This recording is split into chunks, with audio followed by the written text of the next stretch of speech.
የትኛው ጧት ነው ሲበቅል ክርስቶስን አልብሰኝ ብሎ የለመነው? ሊበርደኝ ይችላል ቅርፊት አድርግልኝ ብሎ የለመነ ጧት አለ?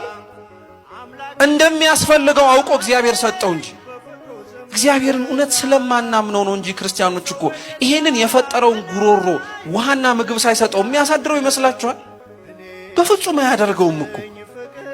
አዳምን ሊያድነው አዳምን ሊቤዠው ሰው የሆነው ጌታችን ኢየሱስ ክርስቶስ ከአዳም ዘር ሳይወለድ እኮ ከላይ ከሰማያት ወርዶ ስጋን ተዋህዶ የራሱን ስጋ ፈጥሮ እኮ መኖር ይችል ነበር።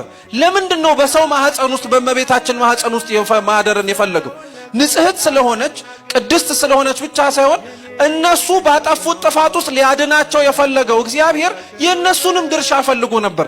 የኛ ድርሻ ንጽሕት የሆነችን ዘር ማቅረብ ነበር። እመቤታችንን አቀረብን። ከዚህ ውጪ ለአምላክ ልንሰጠው የምንችለው ስጦታ የለን። ሰው በጊዜው ለእመቤታችንን የሰጠው በቃ በሷ በኩል እግዚአብሔር ደግሞ እኛን ጎበኘ። በሷ በኩል እግዚአብሔር ደግሞ እኛን አየን። ሊያድነን የፈለገው እግዚአብሔር የኛን ስራ የኛን ድርሻ ፈልጎ ነበር።